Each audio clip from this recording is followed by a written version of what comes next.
Good morning, everyone, and welcome back to Empty Cloud Monastery. My name is Bhante Suddhāso, and this morning we'll be looking at another short discourse of the Buddha. This one from the Itivuttaka, Sutta number 110. So we'll start with homage to the Buddha, and then I'll read through the discourse and give some explanations. And you can type in questions at any time, and I'll answer them at the end.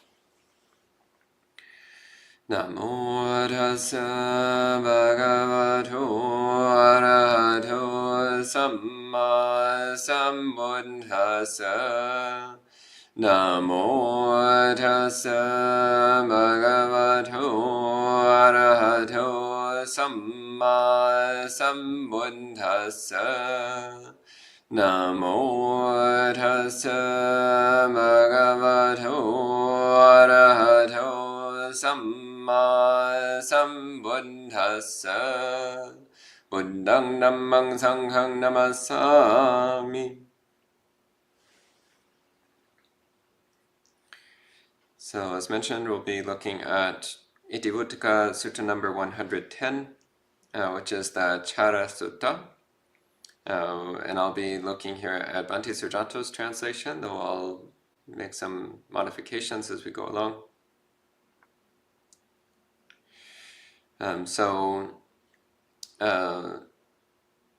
Carasutta. Chara has different meanings depending upon context.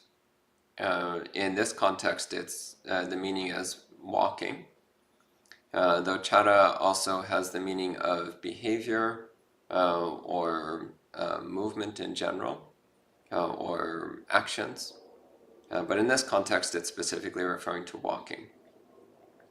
So the discourse begins. The Buddha says, "Monks, suppose a monk has a sensual thought, a malicious thought, or a cruel thought while walking. They tolerate it. They do not give it up, get rid of it, eliminate it, or obliterate it. Such a monk is said to be not ardent or prudent, always lazy, and lacking courage when walking." So just a couple words about the Pali here. So again, walking here, the word is chara, which here is referring to walking meditation. So this discourse has the four standard postures. So walking, standing, sitting, and lying down, which, again, we usually understand these to mean the four postures of meditation, but it also has the sense of the four main physical activities or body positions that we're in as we go throughout our day. So again, this is the case where somebody is walking, so whether that's doing walking meditation or just going from one place to another, and while doing so, then they're thinking thoughts which are connected with sensuality, thoughts which are aversive, malicious, hostile, or thoughts which are cruel. The Pali word is vihingsa, which means connected with harming or injury. So thoughts about wishing for others to be harmed or to suffer. And the Buddha says, on this occasion, that monk does not, that monk tolerates it. So adivaseti actually means to welcome or to approve of. So that the monk welcomes those thoughts, they approve of them. They do not discard them, they don't remove them, they don't destroy them. And so the Buddha says such a monk is said to not be ardent, is not said to be prudent. So the Pali word here for prudent is ottapi, which we commonly hear this in the compound hiri ottappa, which is referring to one's sense of conscience.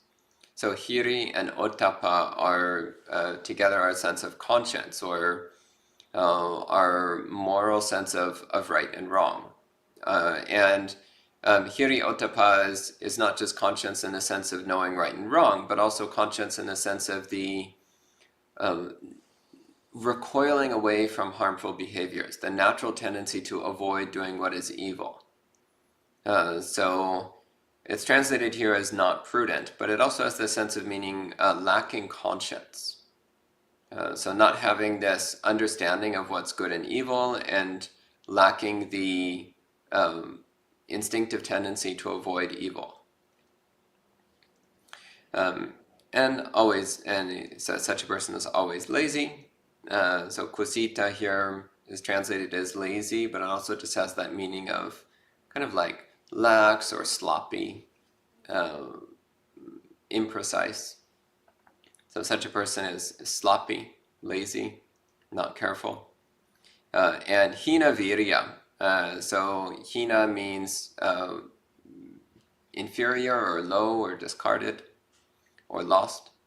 And virya is commonly translated as energy, but I like to point out that virya comes from the word vira, which means hero. So virya has the sense of heroism, of courageousness, of courage. So it takes courage. It takes courage to face up to our defilements, to face our inner demons, as the idiom goes. It takes courage to face our inner demons and conquer them and overcome them. It takes courage to really look at our thoughts and really examine, are these thoughts good or evil? And if they're evil, I should really do what I can to overcome them, to eliminate them, to purge them from the mind. So these are the courageous, heroic qualities that we try to cultivate in our practice. So the Buddha is saying if when we're walking around, we're noticing these evil thoughts arising, these thoughts of sensuality, these thoughts of aversion, these thoughts of cruelty, and rather than getting rid of these thoughts, we tolerate them. In fact, we welcome them. It's like, oh yes, okay, great, good, something fun for a change. We welcome these thoughts. We approve of them. And so the Buddha says that such a person is not practicing correctly. Their practice is sloppy. Their practice is immoral. It's lacking a sense of conscience. And their practice is lacking courage. So ultimately, this is the path of cowardice. The path of the coward is to just go along with whatever evil tendencies appear in the mind. So once again, we want to cultivate the heroic determination and courage to actually fight against our inner demons, to fight against these harmful tendencies of mind, and to cultivate the true heroism, which is the path of awakening. In fact, the Buddha himself in the suttas is sometimes referred to as Mahavira, the great hero, which is a term that, interestingly enough, was also used to refer to the leader of the Jains. So there was already a sense that a very advanced spiritual practitioner was a great hero, somebody who had done something truly heroic. And then the Buddha continues. He says, suppose a monk has a sensual thought, an aversive thought, or a cruel thought while standing, and he goes through the same analysis, while sitting, or when lying down while awake. So again, in each of these cases, the Buddha makes the same statement. He says they tolerate it, they welcome it, they don't get rid of it. So such a person is said, once again, to not be ardent. They're said to lack conscience. They're said to be lazy and sloppy. And they're said to be lacking in courage, in determination. But then the Buddha gives the same four things in the positive sense. He says, suppose a monk has a sensual thought, an aversive thought, or a cruel thought while walking, standing, sitting, or lying down. He says, but they do not tolerate it, so they don't welcome it. But instead, they give up those thoughts. They get rid of them. They eliminate them. They destroy them. And such a monk is said to be ardent. They are said to have a conscience. They're said to be heroic and determined. So what's translated here as determined in Pali is pahitatta, which more literally means self-directed. So pahita means directed, and atta means self. So pahitatta literally means self-directed. It means that we're actually taking control of our own mind. We're taking control of our own life.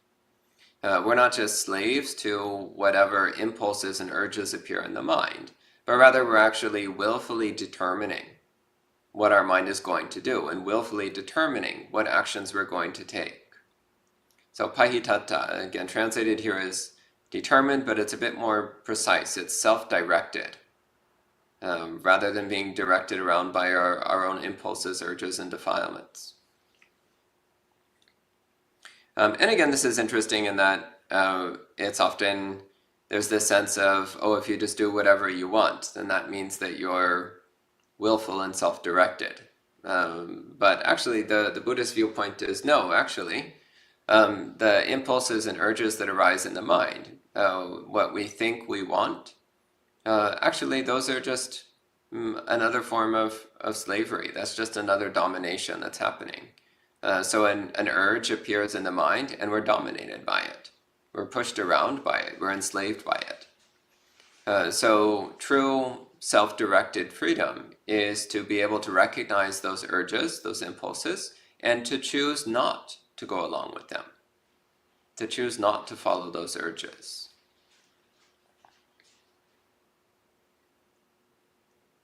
And so then the Buddha concludes with a short poem, as is commonly the case in, well, this sutta ends with a short poem anyway. Whether it's said by the Buddha or not is not actually specified in the discourse. So there's a short discourse here. It says, whether walking or standing, sitting or lying down, one who thinks an evil thought connected with the household life is practicing the wrong way. They are lost among things that cause delusion. Such a monk is incapable of experiencing ultimate awakening. He says, but one who, whether they are standing or walking, sitting or lying down, has calmed their thoughts, one who loves peace of mind. Such a monk is capable of experiencing ultimate awakening. So this too is a matter that was spoken by the Blessed One. This is what I heard. So this is the end of the discourse. We can respect the sutta with 3 sadhus, and then I'll see if there's any questions. Sadhu, sadhu, sadhu.